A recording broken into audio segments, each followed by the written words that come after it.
Well, I don't agree at all. First off, how is it possible that anybody with any kind of sanity would consider the United States or Britain or the West in general to be in any kind of position to be punishing anyone for any illegalities?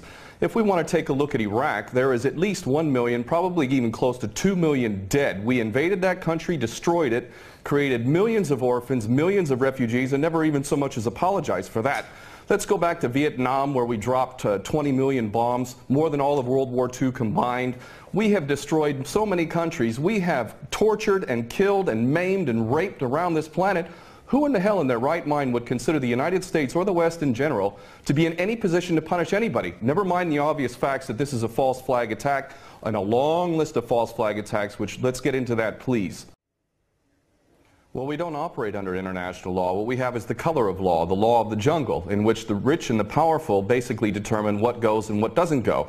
Iraq is a perfect example of that. Why isn't Tony Blair and George Bush rotting away in a prison cell for the rest of their lives? Because the law is not being applied.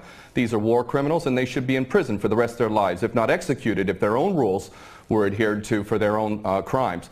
Not only that, but we need to really understand the truth here. First off, all of these players, these politicians, are nothing more than puppets. They don't serve the people. There is no real democracy. They really serve the rich and powerful who run the world, and that would be the bankers who control the money supply. The bankers, of course, make huge amounts of money. Whether they make bad investments or not, wars are great for them, and ultimately they control the politicians, and that is why we see these policies.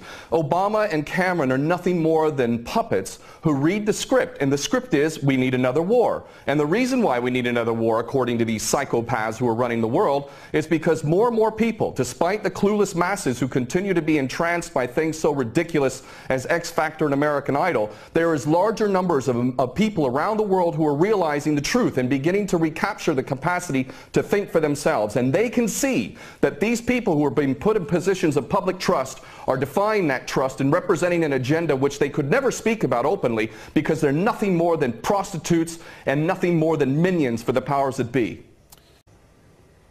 Well, the Greater Israel Project is all about destabilizing surrounding nations, ultimately in pursuit of this dream of Greater Israel from the Euphrates down to the Nile, all the way over to the Eastern Mediterranean. This is the dream of these psychopaths, and so destabilizing governments, creating sectarian strife is all part of that menu and all part of the design to create Greater Israel. So that goes, that's self-evident. But I have to go back to what this gentleman is saying in Washington, D.C. about America not wanting to get involved, or Obama not getting involved. What are you talking about?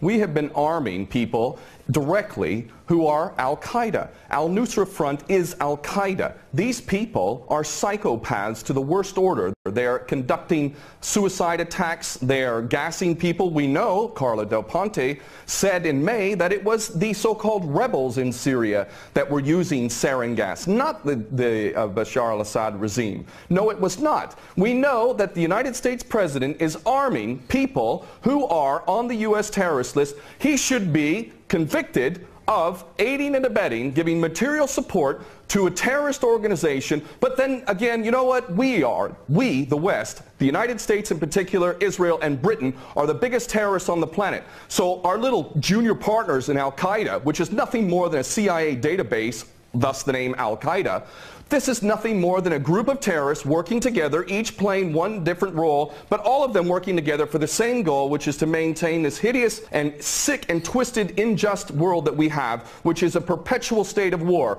Always one illusion, one boogeyman after another. But the fact is, Obama is nothing more than a puppet war criminal, just like his predecessor and every other U.S. president before him. So please don't tell people out there that the U.S. is not involved. It's directly involved, and it is arming people who are absolute psychopaths.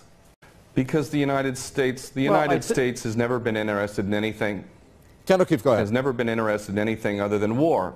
The United States is in a perpetual state of war because the bankers control the politicians, and they read the script as given to them by the banksters, and they make huge amounts of money off of this. What this gentleman is saying about the United States not wanting war, not wanting to get involved, is like Iraq 2.0.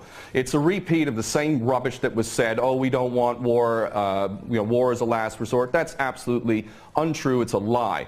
Those that are in government are nothing more than prostitutes who are carrying out the orders of those who are in charge of them, and those that are in charge want another war. And part of that that is what we discussed earlier, the Greater Israel Project, to destabilize any Arab regime which might have any kind of autonomy and self-determination. Any regime in the Arab world that is not an absolute puppet cannot be tolerated. And who are the nations that we target? Those that are not puppets. We don't target those like the Saudi regime, which is the biggest human rights violator in that region. It's cutting off people's heads in public, cutting off hands. It is the most grotesque regime on the planet, and yet we give that regime weapons and it's no problem whatsoever. The duplicity and hypocrisy of the United States and the West can't even be measured. It is so enormous. And these mouthpieces, such as this gentleman in Washington, is only doing a disservice to himself and his country. And the fact is that American sons and daughters will get involved in this yet again, and these chicken hawks who are pretending to care about the Syrian people are going to be sacrificing not their own sons and daughters. I would like this man to send his sons and daughters and his grandchildren off to Syria when this turns into a greater conflict, because this is what we're flirting with, is a world war, a third world war. This is not a joke. We are flirting with a third world war on the basis that apparently we care so much about the Syrian people, just like we care so much about the Iraqi people and the Afghani people.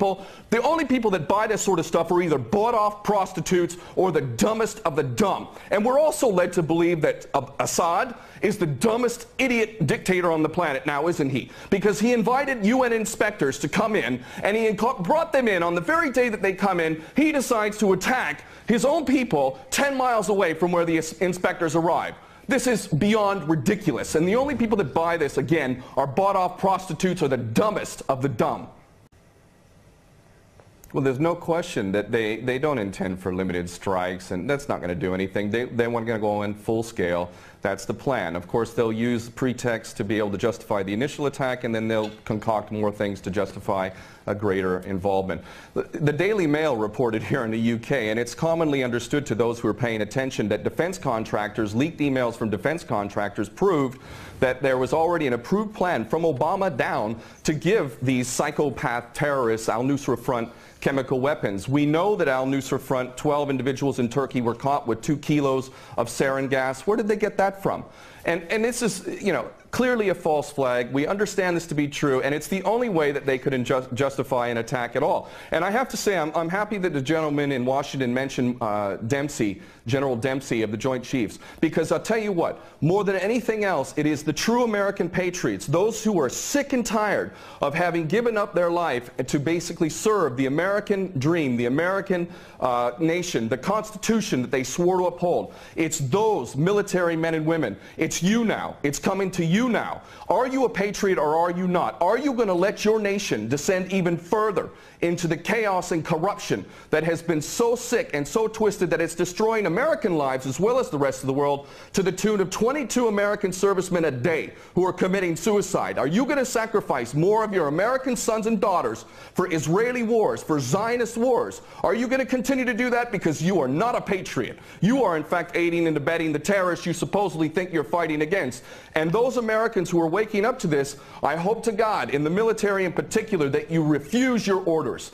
And this is why the people of America who are refusing to buy this nonsense, the overwhelming majority do not support any kind of attack on Syria. And in those in the military, I know that the powers that be are very, very frightened that high-ups within the military will refuse the orders. And I hope this is exactly what happens if an attack on Syria occurs. Very well. We're going to leave it there. Thank you very much, former U.S. Marine and war veteran there, Ken O'Keefe, talking to us from London. And thank you very much from the senior fellow at Center for American Progress, Lauren Korb, who spoke to us from Washington.